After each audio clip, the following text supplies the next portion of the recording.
आज हम जिस टॉपिक पे बात करने जा रहे हैं वो भारत के स्वतंत्रता संग्राम का एक महत्वपूर्ण टॉपिक है। आपके एग्जाम की दृष्टि से काफी इंपॉर्टेंट फैक्ट इससे बनते हैं। तो इसमें हमारा जो टॉपिक है वो है भारत में क्रांतिकारी आंदोलन। आंदोलन का आरंभ कहां से हुआ? आरंभ, भारत में क्रांतिकारी आंदोलन का आरंभ कहां से हुआ? भारत में क्रांतिकारी जो घटनाएं हैं वो तो आपके 1857 की क्रांति में भी घट गई थी, लेकिन उसने एक आंदोलन का रूप नहीं लिया। परिवर्तन बहुत सारे करे, उसके बाद भारत में एक राष्ट्रीयवाद की जो भावना जगी, वो उसी चीज से भारत में आगे इसकी एक नींव रखी गई। परंतु भारत में जो क्रांतिकारी आंदोलन शुरू करने का श्रेय दिया जाता है वो दिया जाता है बाल गंगाधर तिलक को। बाल गंगाधर तिलक एक तरीके से देखा जाए तो भारत में उग्रवादी क्रांति के जनक ही बाल गंगाधर तिलक थे। इन्होंने ही संगठित रूप से भारत में इस चीज को आगे बढ़ाया। कहा जाता है कि 1893 में इन्होंने गणेश महोत्सव, जिसे आज पूरे भारत में या महाराष्ट्र विशेष क्षेत्र में गणेश महोत्सव, गणेश चतुर्थी के रूप में मनाया जाता है, इसको एक सामाजिक आपका स्वरूप इन्होंने ही प्रदान किया। क्योंकि इससे पहले गणेश चतुर्थी मनाई तो जाती थी, लेकिन वो छत्रपति शिवाजी और पेशवाओं के दरबार तक ही सीमित थी। एक सामाजिक आपके समारोह के रूप में उसका आयोजन नहीं होता था।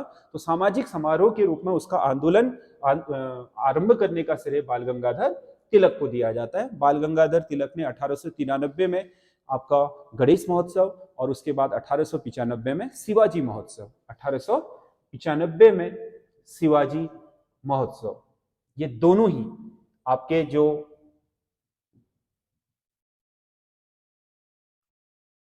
समारोह थे इनको बनाए जाने का उद्देश्य था भारत में जनता को एक करना। क्योंकि उन्हें पता था कि भारत में जनता अंग्रेजों के विरुद्ध इतनी जल्दी एक नहीं होगी, क्योंकि सबकी अलग अलग समस्याएं हैं और उनको एक स्वरूप देना इतना आसान है नहीं।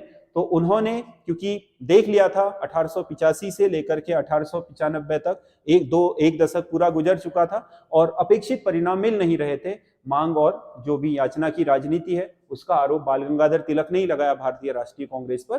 बाल गंगाधर तिलक चाहते थे कि यह संगठन तो खड़ा है, इस संगठन के माध्यम से पूरे देश में उग्र आंदोलन हो और अंग्रेजों के ऊपर एक सशक्त दबाव बना करके उनसे अपनी मांगें मनवाई जाए। इसी उद्देश्य के लिए उन्होंने अपने सामाजिक जो आपके स्वरूप है, सामाजिक दायरा है, उसे बढ़ा करके लोगों को संगठित करने हेतु गणेश जो आपका महोत्सव है या गणेश चतुर्थी जिसे बोलते हैं या शिवाजी महोत्सव, ये आरंभ किए।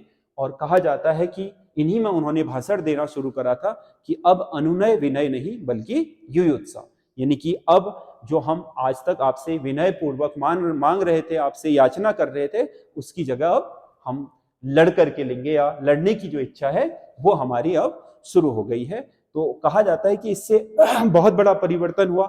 युवाओं ने इस पर आपका बहुत अधिक गौर किया और यहाँ से लोग सामाजिक समारोह के रूप में इकट्ठा हुए और उसे धार्मिक पुट दे करके जो आपकी क्रांतिकारी लड़ाई थी, बाल गंगाधर तिलक ने बहुत सारे लोगों को इकट्ठा करना शुरू कर दिया। 1897 में जब पुणे में प्लेग फैला तो प्लेग से कई लोग मर रहे थे। उस समय की महामारी थी, अकाल मृत्यु कहा जाता था उस समय प्लेग को। तो प्लेग के जो लोग ग्रसित हो गए थे उनको अलग करने के लिए वहां प्लेग कमिश्नर नियुक्त किए गए थे, रैंड और आयट्स। तो वो लगातार आपका वो काम कर रहे थे, लेकिन उनके काम करने का तरीका थोड़ा आपका अमानवीय था। कहने का मतलब ये है कि वो लोग आपके जो आइसोलेट कर रहे थे, लोगों को बैलगाड़ियों में डाल रहे थे, वो जानवरों की तरह का व्यवहार कर रहे थे। तो कहा जाता है कि बाल गंगाधर तिलक ने वहां पर आपके अपने केसरी, जो उनका केसरी समाचार पत्र था, केसरी में एक लेख लिखा जिसमें उन्होंने गीता का एक श्लोक कोट कर दिया था, जिसमें उन्होंने लिखा था कि अगर आपको धर्म के रक्षार्थ अपने परिजन और गुरुओं की भी हत्या करनी पड़े और आपका जो कर्म है वो आपके परिणाम की इच्छा के बगैर हो, तो ऐसे में आपको हत्या का कोई पाप नहीं लगता है।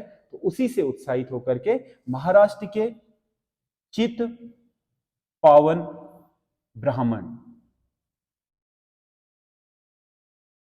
चित्पावन ब्राह्मण, जिन्हें हम चापेकर बंधु बोलते हैं इतिहास में, ये काफी उत्साहित हो गए।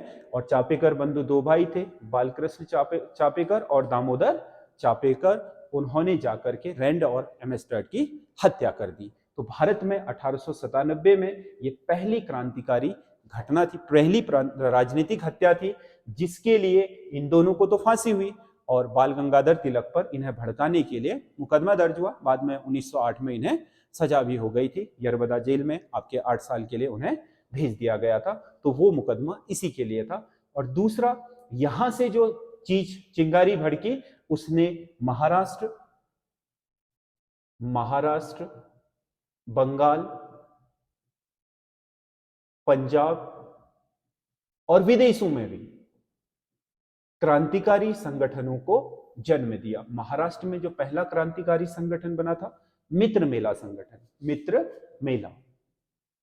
मेला, ये आपका 1899 में जो दामोदर विनायक सावरकर थे उन्होंने बनाया था। बाद में 5 साल बाद ये अभिनव भारत समाज बन गया। वैसे ही बंगाल में 1902 में अनुशीलन समिति बनाई थी बारिंद्र घोष द्वारा, वो भी एक क्रांतिकारी संगठन था। पंजाब में थोड़ा धीरे शुरू हुआ, अंजुमाने मोहिब्बाने वतन कहा जाता है, जो अजीत सिंह द्वारा बनाया गया था। और विदेशों में आपका होम रूल सोसाइटी बनी थी सबसे पहले लंदन में। उसके अलावा फ्रांसिस्को में गदर पार्टी बनी थी। मैडम भिकाजी खामा का आपको पता है, जो स्टुटगार्ट है जर्मनी, वहां पर उन्होंने तिरंगा फहराया था। ये सारी घटनाएं आपके क्रांतिकारी आंदोलन से जुड़ी हुई हैं और इनको प्रेरणा यहीं से मिली थी 1897 से। और बाल गंगाधर तिलक इसकी सबसे मूल में थे। बाल गंगाधर तिलक ने ही भारत में आपके क्रांतिकारी आतंकवाद को शुरू किया। और इस पहले चरण के बाद दूसरे चरण में और भी कई महान लोग आए, जैसे आपका चंद्रशेखर आजाद हैं, बटुकेश्वर दत्त हैं, राजगुरु हैं, अशफाकुल्ला खां हैं, राम प्रसाद बिस्मिल हैं और सरदार भगत सिंह हैं और सूर्यसेन चटर्जी हैं। इन्होंने बड़े पैमाने पर कई ऐसी घटनाएं करी जिससे अंग्रेजों के मन में भय तो उत्पन्न हुआ ही, भारतीय युवाओं और भारतीय जनमानस के मस्तिष्क में अपने देश के लिए प्राण न्यौछावर करने की भी शक्ति उत्पन्न हो गई। क्योंकि पहले लोग डंडे खाने से भी डरते थे, लोग माहौल बनाने से भी डरते थे कि अंग्रेजों के विरुद्ध हम कैसे जाएं, वो इतने शक्तिशाली लोग हैं, हम छोटे लोग हैं, वो बड़े लोग हैं। तो वो सारी जो डर था, भय का माहौल था, वो सरदार भगत सिंह जैसे लोगों ने समाप्त कर दिया। भारतीय युवाओं को एक प्रेरणा मिली भगत सिंह से कि अगर कोई देश के लिए जान दे सकता है तो डंडे खाना या जेल जाना कौन सी बड़ी बात हो सकती है। तो इससे भारत का जो आंदोलन था उसको बहुत अधिक गति मिली। लेकिन इन सब के मूल में कहीं ना कहीं बाल गंगाधर तिलक ही थे, जिन्होंने भारत में आंदोलन को उग्र रूप दिया। क्योंकि उन्हें पता था कि भारतीय राष्ट्रीय कांग्रेस 1885 में स्थापना के बाद जिस गति से चल रही है, उस गति से इतनी जल्दी पार पाना आसान नहीं है। इस वजह से आपका जो बाल गंगाधर तिलक है, उन्होंने उग्र स्वरूप दिया और उसी के फलस्वरूप भारत में स्वदेशी और बहिष्कार आंदोलन भी शुरू हुआ, क्रांतिकारी घटनाएं भी शुरू हुई और उसके बाद भारत का आंदोलन निरंतरता से आगे बढ़ता चला गया और अगले 50 वर्षों में भारत को आजादी भी मिल गई। क्योंकि देखो, पहले 100 वर्षों तक तो भारतीयों को समझ ही नहीं आया था कि अंग्रेज हमें गुलाम बना चुके हैं और हमारे ऊपर राज कर रहे हैं। अगले 50 वर्ष ये समझाने में लग गए और फिर लास्ट के 50 वर्ष भारत को आजाद कराने के लिए जो घटनाएं घटी उनमें लग गए। लेकिन उन घटनाओं को 50 वर्ष का समय या उससे कम समय इसलिए लग पाया क्योंकि बाल गंगाधर तिलक ने जो तरकीबें अपनाई थी, वो तरकीबें बाद में जाकर के बहुत अच्छा काम कर गई।